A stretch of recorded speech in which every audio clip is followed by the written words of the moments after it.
Salut, dragi prieteni, și bine ne-am regăsit la un nou videoclip.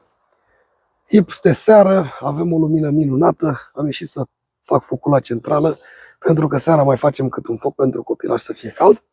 Și așa ce mi-a venit poftă să tai un pom și vreau să tai acest măr, să-l toaletăm, să-l pregătim pentru primăvară, pentru startul lui vegetativ. Și am zis că dacă tot fac asta, de ce n-am mai prezentat acest lucru și împreună cu dumneavoastră, poate mai culegem ceva informații.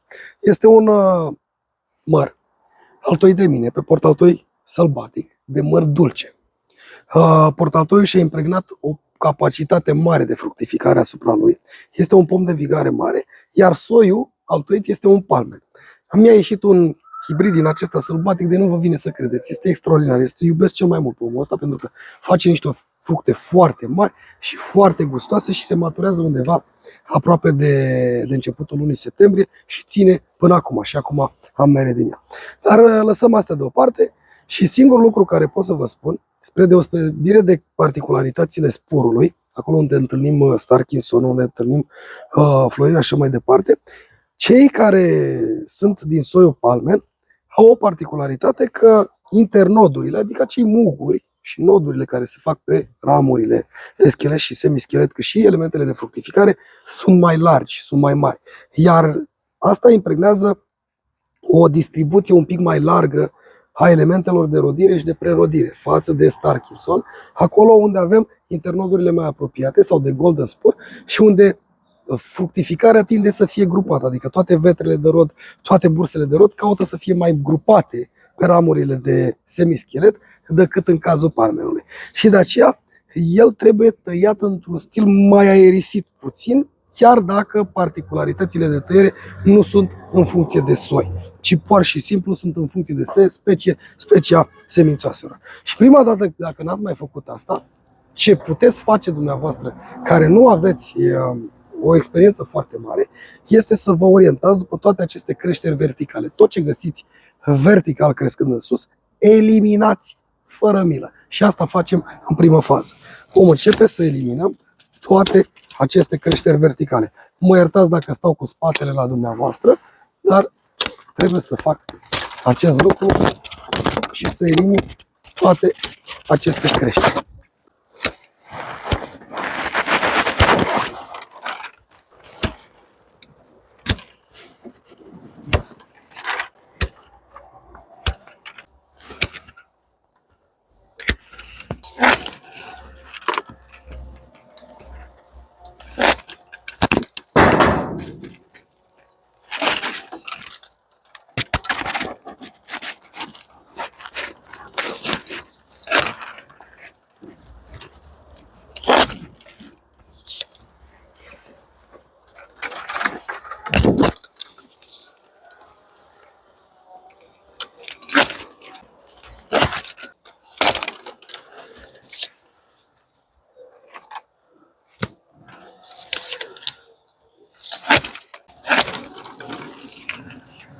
Și parcă deja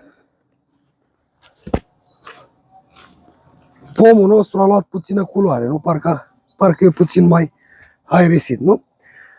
Acum, după cum observați, faptul că eu am eliminat în principal toți lăstarii verticali sau în mare măsură, i-am lăsat pe aceștia din extremități. Îi vedeți? Deci toate acele prelungiri, cum este aceea ramură de schelet, se duce pe o ramură de semischelet și după aceea avem în prelungire, acolo sus, în acea parte, acolo, avem acele ramuri crescute, da? Ei bine, acum vreau să iau camera și să vă arăt ce trebuie să faceți în aceste zone, pentru că după ce ați eliminat vertical, pe cei care cresc în aceste cascade, în extremități, trebuie să-i tratăm cu totul altfel. Haideți să luăm camera și să vă explic ce este de făcut și în această zonă. Iar aici, în aceste extremități, așa cum am spus, nu vom merge și vom face scurtări. Acestea sunt niște zmicele.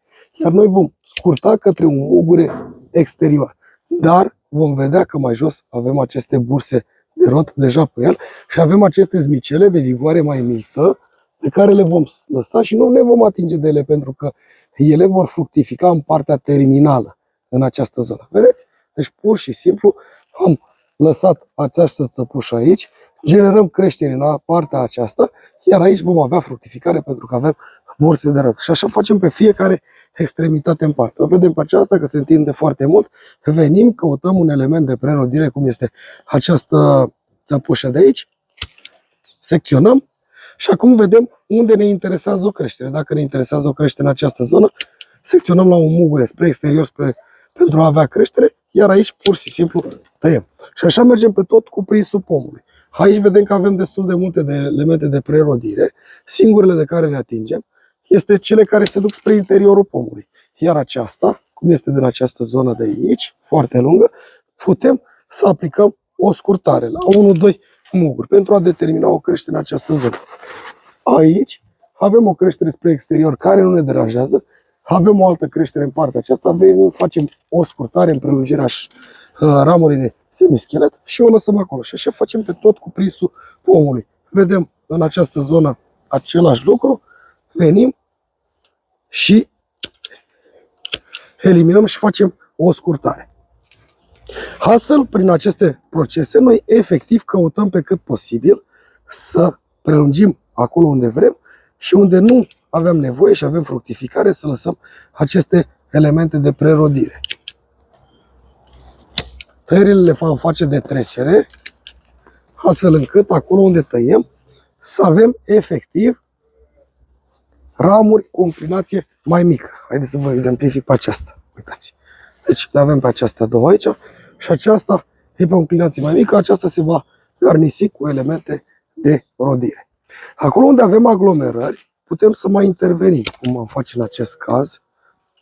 Cum avem această bursă de rod aici și avem un conflict, putem să o scurtăm această zmicea și acolo unde vedem că ele calcă și lucrează, observați cum este și în acest caz, să intervenim și să rezolvăm conflictele. Dar toate tăierile acestea trebuie să fie făcute la elemente de prerodire sau de rodire. La fel cum avem și acest caz de aici, venim și scurtăm în această zonă, astfel încât să temperăm creșterea și să avem elemente de prerodire pe toată structura pomului. În cazul în care mergem mai sus, la fel, vom face scurtări.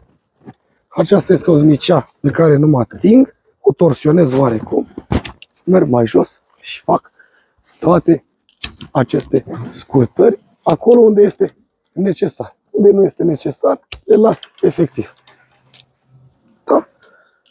Am spus că pomii din această specie au o tendință de a crește foarte mult, foarte puternic. Și de aceea trebuie să fiți foarte atenți la acești pomi care lăstăresc abundent, să știți ce trebuie făcut și cum puteți să abordați această situație.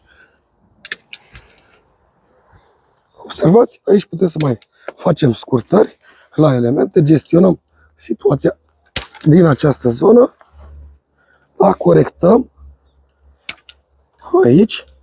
Uitați ce vă spuneam, ce burse viguroase de rod creează aceste soiuri.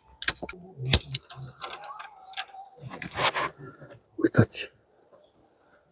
Observați. Aici facem scurtare. Aici lăsăm în prelungire pentru a genera alte creșteri.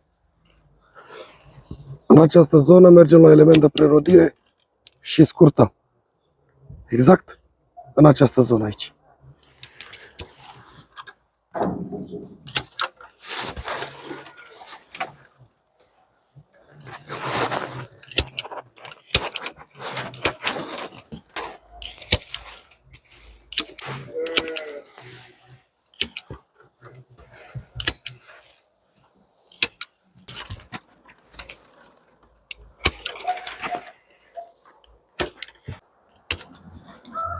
Așa că, dragilor, cam atât am avut de făcut pentru dânsul, pentru acest palmen.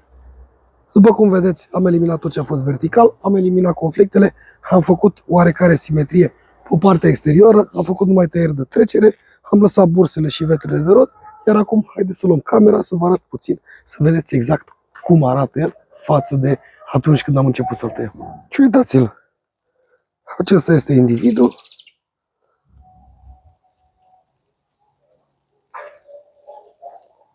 Și după cum vedeți, avem pe toată structura lui burse, avem vetre, avem muielușe, avem smicele, avem elemente de prerodire, avem zone de fructificare, cum sunt aceste vetre de aici, și așa mai departe. Toate părțile exterioare au fost reduse, toate conflictele au fost rezolvate și nu ne rămâne decât să așteptăm viitorul rod pe care îl voi vedea în acest pom.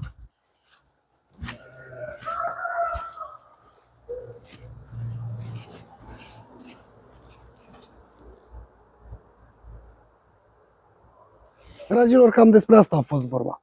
Așa cum ați văzut, trebuie să vă spun că pomul din soiul respectiv are o capacitate mare de lăstărire. Iar acest lucru uneori vă poate da dificultăți pentru că veți avea întotdeauna niște creșteri anuale masive în interiorul pomului. Zmicelele vor căuta să fie mult mai mari decât cele normale, muielușele la fel, țăpușele la fel, bursele de rod față de un spur care este de mărimea unei unghii de la degetul mare maxim. Aici vor fi mult mai îngroșate, depozitele sunt mult mai puternice și acest lucru trebuie expus oarecum în modul în care îl tăiați dumneavoastră. Adică va trebui să scoateți foarte mult din acești pomi, astfel încât dumneavoastră să reușiți să aerisiți coroana și să dați posibilitatea elementelor structurale de rod, cum ar fi vetrele de rod și bursele de rod, să primească seva necesară pentru a putea fructifica. În schimb, trebuie să țineți și un raport corect între partea de fructificare și partea de vegetație efectivă, adică acolo unde întâlnim frunzele în acest pom. Și după cum vedeți, am lăsat în general în parțile exterioare mai multă vegetație, astfel încât să dau posibilitatea pomului să sintetizeze toate substanțele nutritive care le trage din sol. Dacă el nu are o vegetație bogată și dacă nu are un raport corect între partea de vegetație și partea de fructificare, acesta nu poate să-și întrețină funcțiile, acesta nu poate hrăni rodul, nu poate hrăni pomul efectiv, ceea ce va duce la o scădere a imunității, la o slăbire a acestuia și la o intrare în periodicitate de rodire. Adică un an va rodi, unul nu va rodi sau 3 ani va rodi și 2 nu va rodi. Și lucru total indicat. Și de aceea trebuie să creăm un raport egal, dar totodată să dăm posibilitatea ca lumina solară să scalde pe cât posibil coronamentul pomului.